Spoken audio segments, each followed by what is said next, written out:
cool way to do like big, like large batch cooking. You have like, yeah. Because if you're gonna cook for like a month or like the week, and you want a few different things. I'm not sure. So where does this come from? I like this. So it's not as a home as an idea. Something he's got on his farm. His massive, massive farm. So if I have to make 60 stroganoffs. If you want to make 60 stroganoffs, because your I hope the professor's not watching. your quantity There he is. your quantity is your dinners, and then your column vector is how many dinners you want, and then your and that's then your serving per pound. and then your n by n is your ingredients. That's cool. Yeah, I think it's cool. So the guy who doesn't cook. So yeah, what was that? Are we changing this in already? Yeah. Pile on the desk. Wow. Yeah, sure. It just seems like a waste of time. Thanks. I rent software for a company. That was joking. And then it just goes on. Well, once you do Cool. multiplication, it changes. Change it. But, so you got, this is like your ingredients matrix, Yeah. and you put in how many dinners you want, and it pops out the ingredients you need for everything, total. Oh, is this like an algorithm you found online? It was in a textbook, actually. Oh, was it? Yeah. That's cool. That's actually. I like that a lot. Instead of having to go one This is by so one. contrived, it's ridiculous, but Yeah.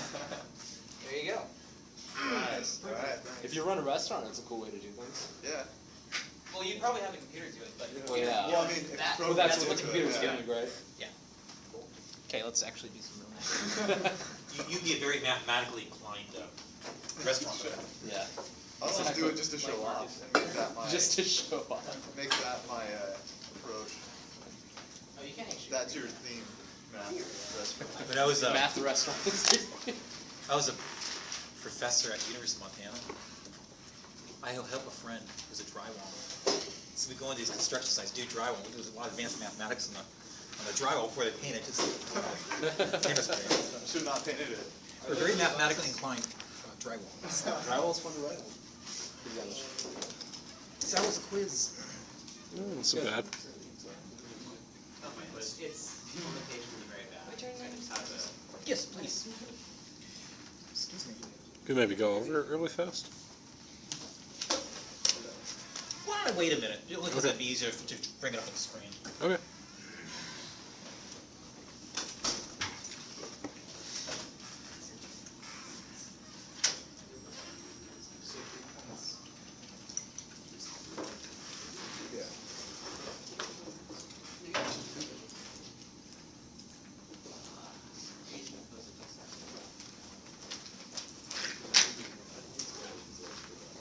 Spell guy, do you know? So on Wednesday, we're just gonna be doing like review for the exams. No, I think Wednesday I'll be going over new material. Okay. It just won't be on my show. I might not be able to make it, so.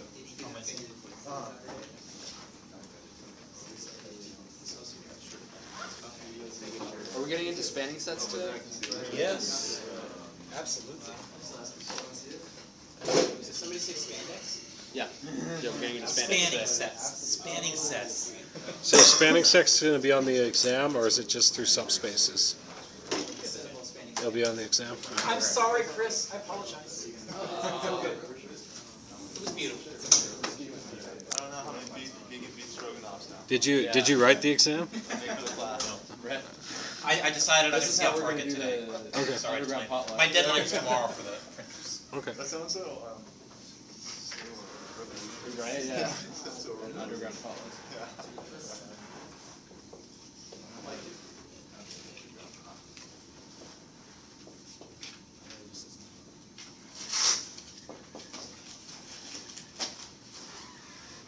Have a password.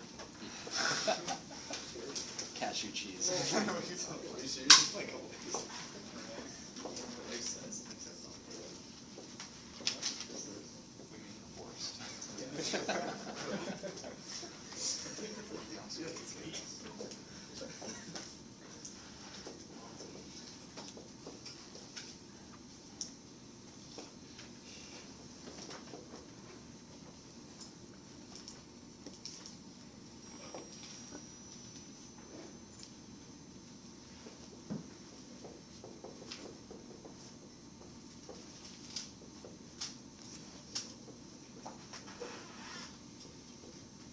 You guys, don't get too caught up with this definition. It is merely a definition, and once I'm finished saying it, I'm gonna let go of it.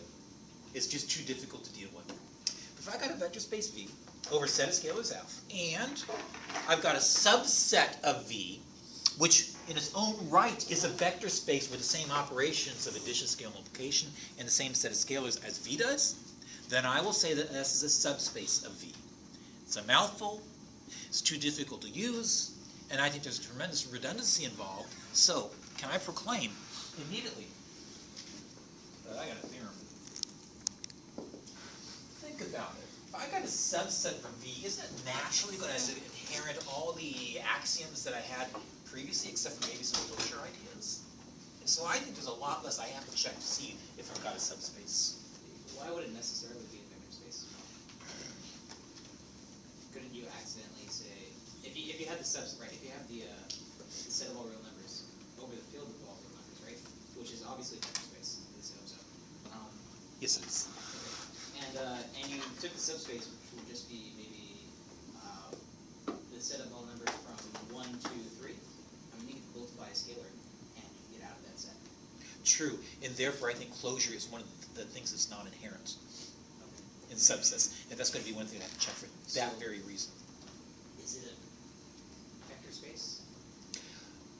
Well, I'm just saying, if a subset is already known to be a vector space, I'll call it a subspace. Like I said, all subsets of the vector space. Quite the contrary. As a matter of fact, that's why I have to have the next theorem so I can determine what subsets do and do not form subspaces in my original vector space.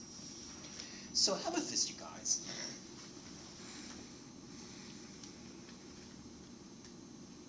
I think if I've got a subspace S of a vector space V, I think for free, almost all our axioms are going to hold true because they already held true in V. I think the only issues are like what Chris is bringing up, that I just need to make sure that when I take any two elements in a subset and combine them by addition or scale multiplication, I get something else in my set. Oh, by the way, I don't think our discussion of subspace is going to be meaningful unless it has something in it. It's a theorem. Let S be a subset of V, where V is a vector space. S is a subspace of V provided. Number one, S is not empty. Number two, S is closed under the addition operation defined in V. And lastly, number three, S is closed under my scale multiplication as defined in V. I think those are the only three criteria I have to check to verify that a subset of a vector space V is a subspace itself. So let's take a peek at some examples.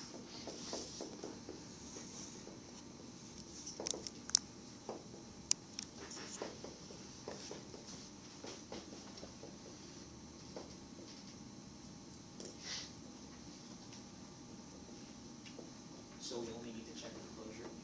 Closure and non-emptiness.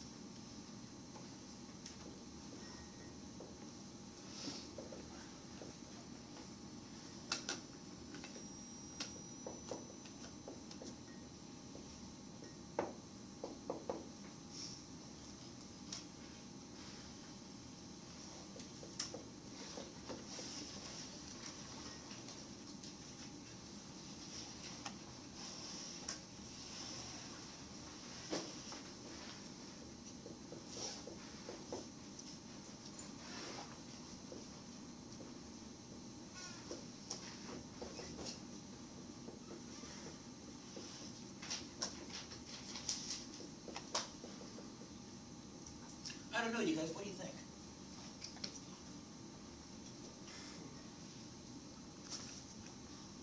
Obviously, the appropriate vector space for which this is a subset is just simply all elements in Rm. But what about those elements in Rm that have the quality that Ax bar is equal to 0 bar, where A is just a fixed n by n matrix?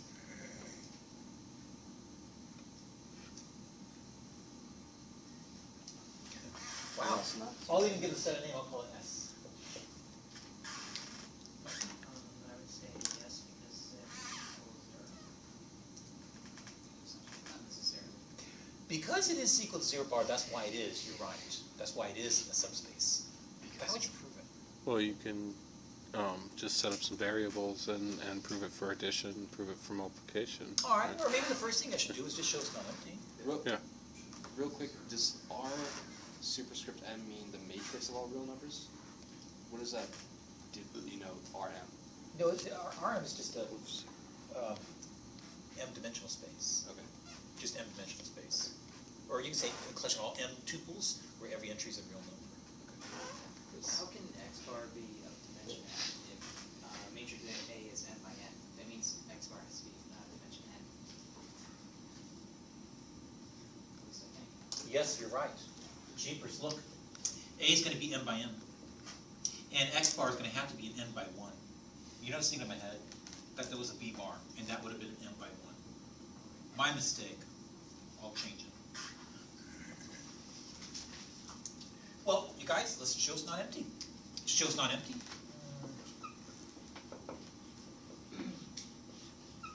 Isn't that trivially true? Mm-hmm. Take the appropriate size zero element in Rn, multiply it by who cares what you're going to get. You're going to get the zero element right back. I think. So it can't be an empty set, all right. Number 2, I think closure clearly holds with addition. Excuse me. I'm running out of brain. Nice switch. I just said I think closure holds with addition after all. If you and I allow X bar and Y bar to be an S, and let's also let W bar be equal to some of these two pieces.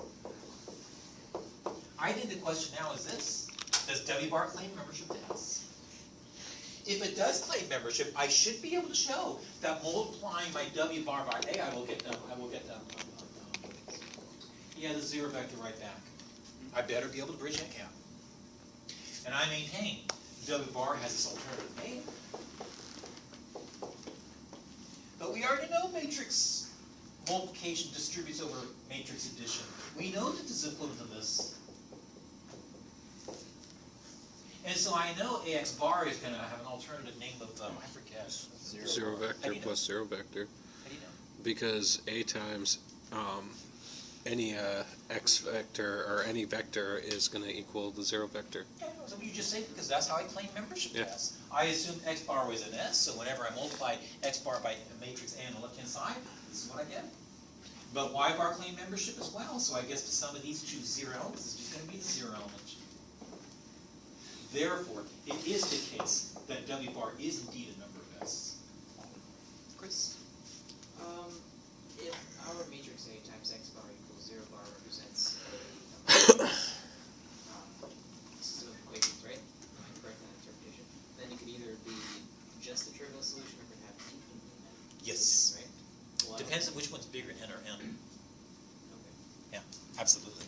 Are we taking into consideration the infinitely many solutions? Yeah, as a matter of fact, since I'm the one who did not say which was bigger, M or N, then it's the case that it really could be the case. I should say that I've got infinitely many elements in a set. But I can also just have the singleton set, namely the element 0 bar. The set could be that small. That'd be a zero-dimensional vector space. It just has a zero element. I'm still confused on the first example. Sure. Why, I don't understand how you make the leap from what you're given to saying that 0 bar is an element of S of the set, of the subspace. I mean, how do you know that? What, I'm looking at the given relationship. No, you got a good question. That's a good question. You guys take a peek at the equation, the AX bar equals 0 bar in that particular set S. Let me rewrite that one sentence, that one equation, in a slightly different way.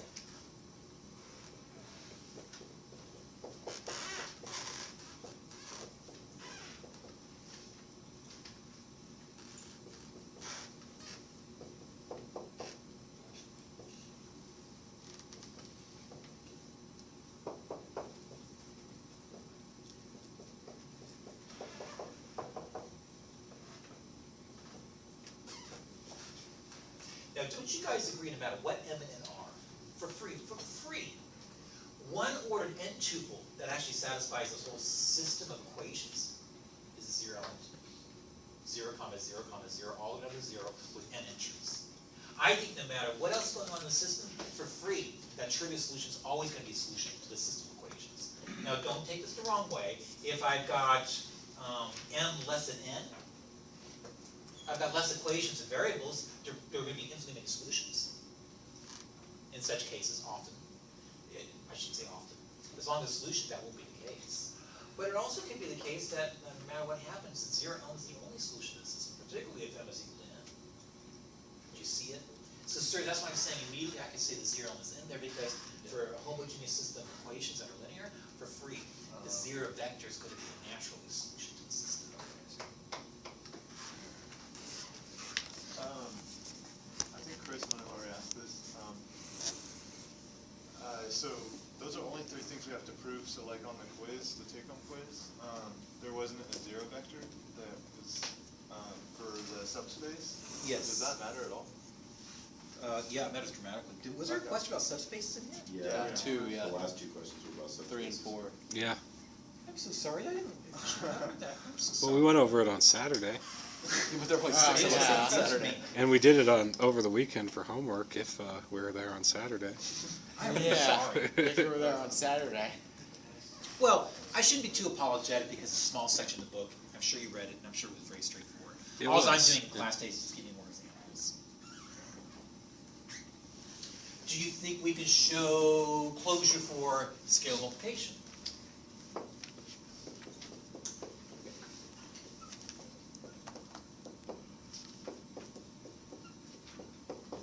I think just as easily. I've got my A W bar being equal to A times, oh here, alternative name for W bar, some scalar K times X bar. But this is nothing more than K times AX bar, but AX bar, since X bar claims membership, is just a zero vector. I just get the zero vector right back. Therefore, it is the case that this set S is indeed a subspace of R. Are you there? Okay.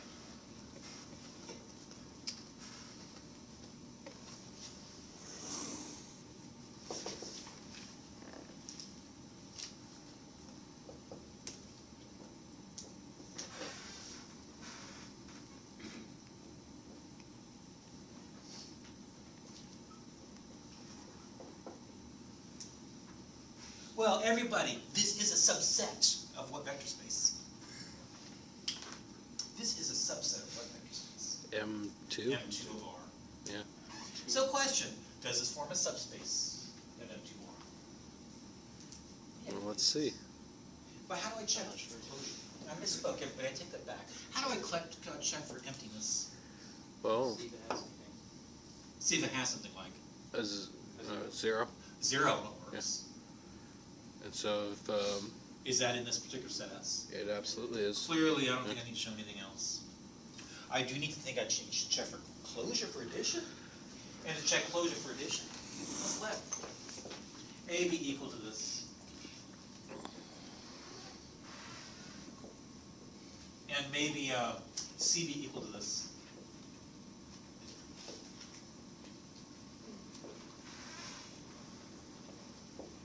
And maybe even let D equal A plus C. Let's see if D claims membership. D is going to look like this.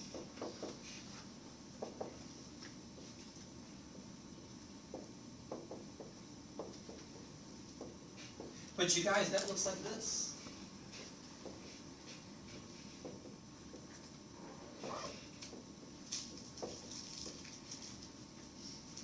Does that look like this?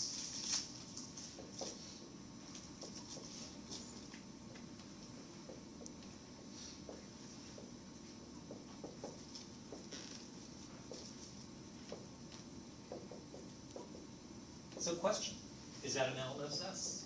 Yes. Clearly it is. Do you mind if I skip the scale multiplication? Works very much the same way. So, I got a question here. Because when I was going through the homework, I noticed that, yeah, we had to create new variables to account for, like A plus C and stuff like that. Is that really necessary? Or if we just get it down to the point where it's A plus C, B plus D, You know, we that could comes- show that it really is. That comes down to the Yeah. issue of, I really want you to show me the bloody obvious. I mean, Okay. I know you're taking a look at the A plus C garbage, saying, yeah, that clearly is an S. Yeah. It's just if I define the matrix that cleanly, then I want you to have a clean member to show me that you do claim membership. Okay. I just need to look nice. Yeah, I did that on the quiz, so, or well, I did it the way you did it on the quiz, so it should be good.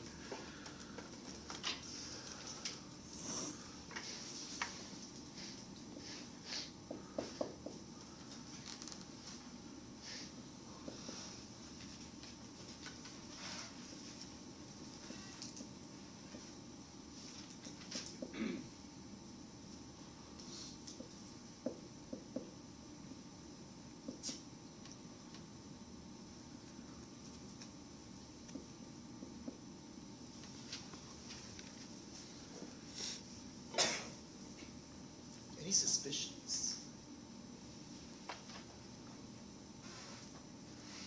Any suspicions? The C superscript 1 of I is a collection of all functions who have continuous derivatives up to the No. first derivative lower some interval. No, What do you mean, no? Continuous because, there's no zero. You can't equal zero. Yeah, you can't equal zero. What do you mean zero? So if you plugged a zero in for any of those values, or for X or anything like that, it can't, or for Y, ln is. yeah, so if you have like the 0.00 or something like that, you can't plug it in, because the natural log of X can never equal 0. Oh, unless it's 1, never mind. What is, No, I'm not thinking right. That, it could equal 0. what X? Your X can't be 0. Your X can't be 0. I was looking at it as values of X, not Y. Gotcha. Yeah. Gotcha. He's talking about the X. So yeah, your Y could be 0. No thoughts? Let's check closure. Let's you and I let Y1, Y2 be in the set S. And let's also let Y3 be equal to some of these 2B's and see what happens, see if I claim membership. And it's all I did of claiming membership was sort of like this. I got all the elements of S on my tabletop. If I grab any two of them, added together, is it something else on my tabletop or is it off? If it's on my tabletop, I got closure. If it's off, I don't. What is our superset? The set of all continuous functions, well, sorry, I misspoke. Set of all functions where up to the first derivative, they're continuous over the interval line. The restriction here is that I gotta satisfy the differential equation. So I don't have all such continuous functions. And everybody, let's check it. Let's see what happens when we look at y sub 3 prime plus 3y sub 3. And you know what, you guys, at the end, if I get this, I guess I've got closure. Now to check it, I will recall that y sub 3 was simply a silly new name I gave to y2 plus y1. But number one, you and I recognize that differentiation as a process distributes over addition. I get this mess. I also have distribution for multiplication over addition. I get this mess. Which is nothing more than y1 prime plus 3y1 plus y2 prime plus 3y2. So you guys clearly Not going to work. No. Well, how? Because each of those can be rewritten as natural log of X, and you'd have 2 times the you guys see natural his log of point? X. I'm wrong. Yeah. I don't think I claim membership because I think I've got the log of X plus itself twice. Okay. Which gives me 2 log of X. Which is not the same thing as natural log of X, so I do not claim membership. I do not have closure for addition, and therefore S is not a subspace of C1 over I. So before, when we've seen something like this, where it has like a differential equation as on one side, it's just shown like y. So now we're saying that y has to be continuous, and its first derivative is continuous. What does that add to the problem? Like, does that add something that we need to? You know, in a sense it doesn't, because I think it's redundant. After all, if this set did not have the first derivative continuous, I wouldn't be able to differentiate anyways. I wouldn't be able to slam it through the differential equation. So I think it's sort of like a natural restriction to the domain, if I can use that word domain, like with functions. For this SC, I said it's SC, I meant to say S. Well, X isn't defined for anything, right? So you could pick anything to be X? Is that what it is? We're not even looking at it. Well, let's put it this way. I've got the collection of all functions that when I differentiate once, add 3 times to itself, I get the natural log of x right back for all values of x, at least over that particular interval. So what And if for like each X was 0? What was that? What if X was 0 and it was? But x is understood not to be 0 because it's not even a domain of the forcing function. Sorry, I used to know the word forcing. I take it back.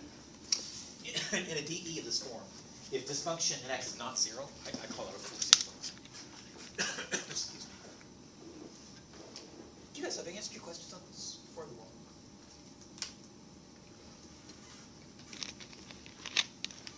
Sorry I'm so slow, everybody.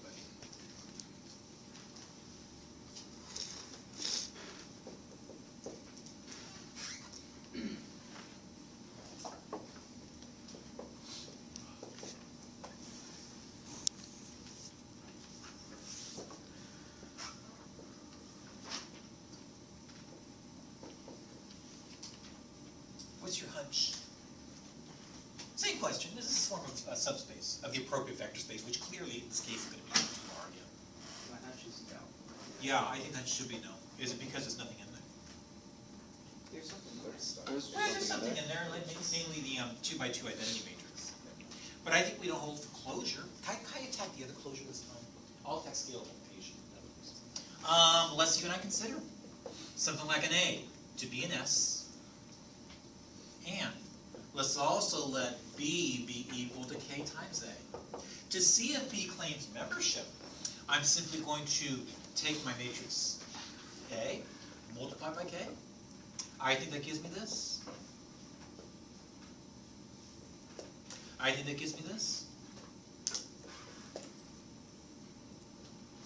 What can you say? In English, There's, what can you say? it's not gonna work because, Not an S. It's not an S. yeah. If K K is anything other than 1. K is anything other than 1. I like it. Therefore, I'm not a subspace. Do you guys agree? Yeah.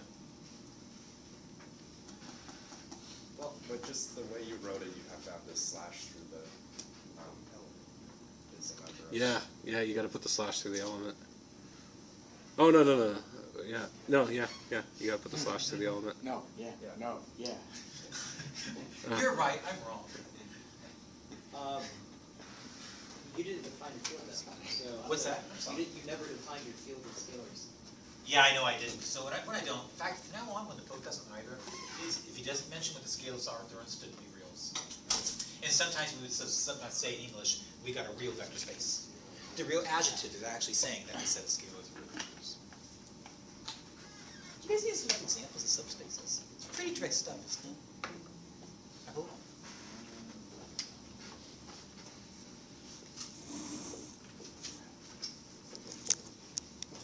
Spandex sets. Spandex, yeah. Spandex sets.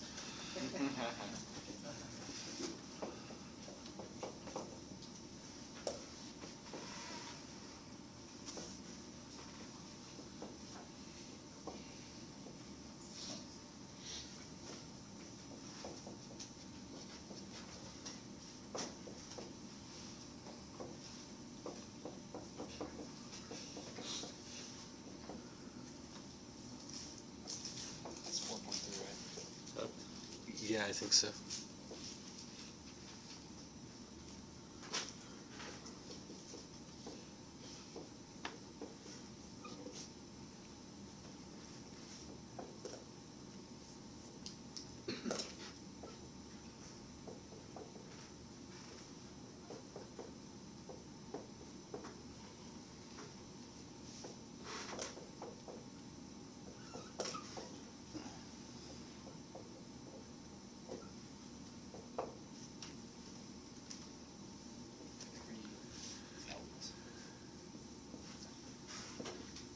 If every elt of vectors.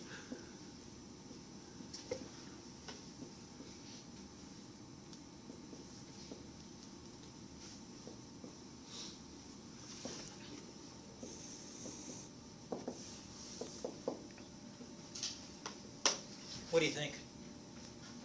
For the vector space PN, could you give me a convenient, easy spanning set? What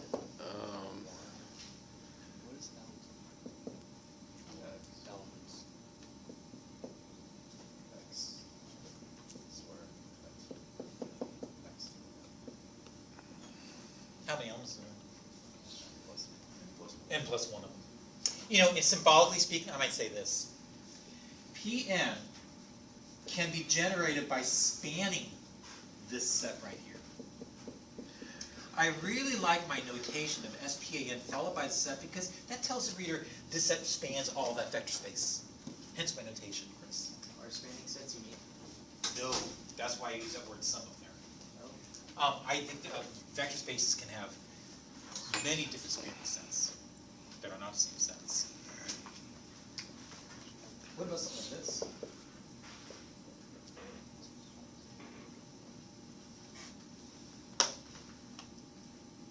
I can't write it, I'm sorry. Anybody? Ooh. Really? You could just write the single 2x2 matrix 1, 1, 1, 1. You mean this one? Sure. Oh, I guess.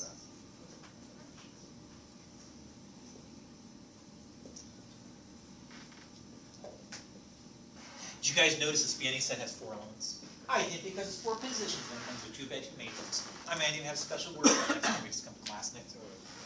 Maybe. I don't think today.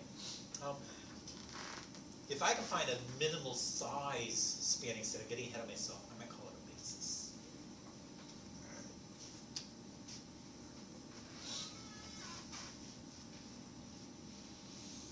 Okay.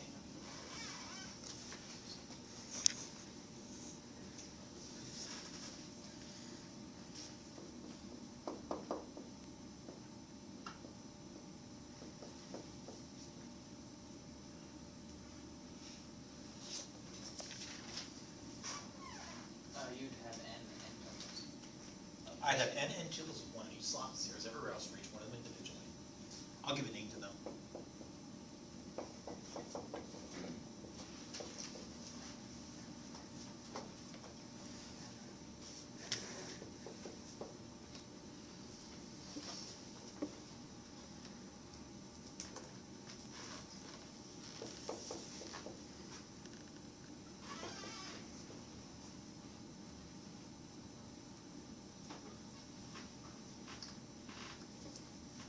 Why?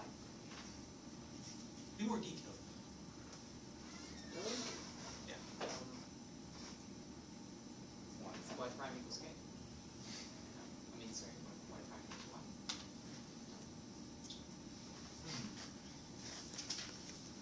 What more sports, more specific? Fine. When they do y equals integral ky. Well, ky dy, I suppose if we use separation variables, but I mean, it could be on the other side of the differential equation.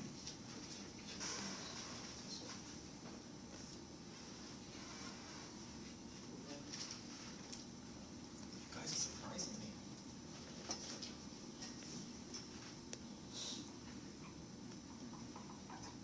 E. What? K. X. I don't Oh, understand. that was misleading, because usually when we get those problems, we're not supposed to solve. That's So- But this one was so simplistic, I was wanting to solve it. So what's one? So if you see something that's a DE and you want to find the spanning set of it, it's going to be the DE solved. True, yes, it's gonna be DE solved. And Chris, on your comment, before my questions were the sets even closed, I never asked you to give me all the generating elements of it. So I think I'm asking a completely different question. So I think here you'd have to solve it. Can you explain again what exactly the spanning set is? Yes, the spanning set. Can I answer your question through another example? Just choose space. I think when it comes to two-dimensional space, one spanning set, a very special one, is simply going to be these 2 entries right here. It's a set containing these 2 outlets. Because in English, every element R2 can be expressed as a linear combination of those two. Since every element R2 can be expressed as a linear combination of these two, I will say that the set spans all of R2. But I don't think the spanning set has to be unique. Would you not agree that any element in R2 can be generated by looking at a linear combination of these two? Since one's not a multiple of the other.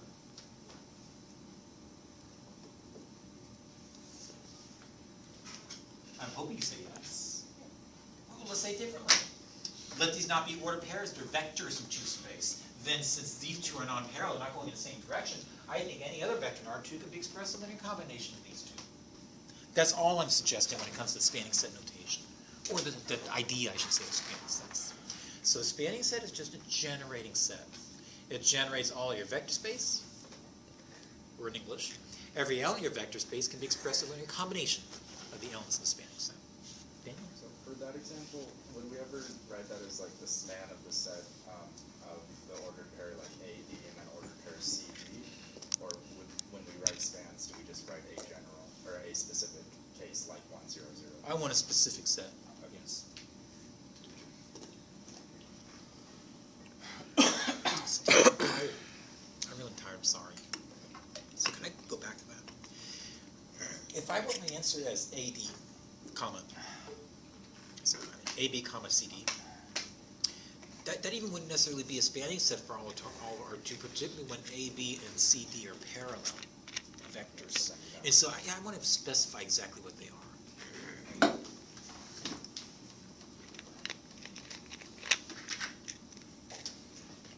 Oh, you guys, I don't like my questions. They're just so straightforward, yes or no. I was more sophisticated.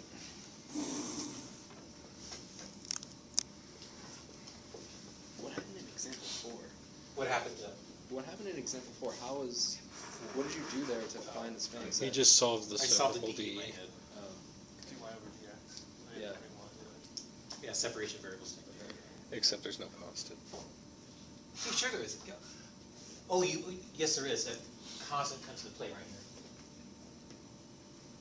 Okay. All right. Yeah, you didn't split it up. All right. Why is number I see. 3? Why are they e's? In example 3, why are they e's? Like, I'm still not understanding what exactly is going on when you're In making number a spanning set. in Oh, and example number 3, I was making up a whole new symbol that you might not have seen before. I think E1 bar is simply this ordered n2. Where there's n entries. And E2 bar is going to be this n2. But- Et cetera, et cetera, et But cetera. if it's all real numbers, then why are you only using zeros and ones? Yeah, couldn't it be just any combination of numbers? Sure, In I'm the just, table? trying to, Yeah. I'm just Wait. choosing a nice. Shouldn't it be all real numbers? Shouldn't you, in your parentheses or in your set, shouldn't And you then- be including But when I every single talk about real the number? span of the set, I talk about all linear combinations. All linear Isn't it no longer a tuple when it has more than 2 entries? Does that make sense? What do you mean? It's an order pair with 2 entries. Order triplet Yeah. with 3 entries. Yeah. And for more than that, I just say it's an order with 3 Ordered n tuple? And ordered. But doesn't the term tuple only like refer to 2 entries? No. In order 4 tuple has 4 entries. In order 5 tuple has 5 entries. Okay. Yeah, tuple doesn't refer to something. Okay. Elementary. Elementary directions. Okay. Sir, can I add more notation? Yeah. I'm just going beyond what I just said. By my definition of spanning set, I think this is the collection of all linear combinations C1 E1 bar plus C2 E2 bar plus all the way down to Cn En bar such that C1, C2, all the way down to Cn get to range over the entire collection of reals. Okay. So that in the end, what I've really got is all ordered n tuples of the form C1, C2, down to the very nth item Cn, where, again, C1, C2, down to Cn, range over the entire reals. Would you not agree that what's sitting in front of me is nothing more than what I started with? Yeah. That is Rn. So you said, oh, but your E1 only has a 1 in the first position. That's true, but I'm multiplying by any scalar I don't please. That's what I mean by that phrase, linear combination. Okay. So the span of any set is going to be the set of all linear combinations of the elements in the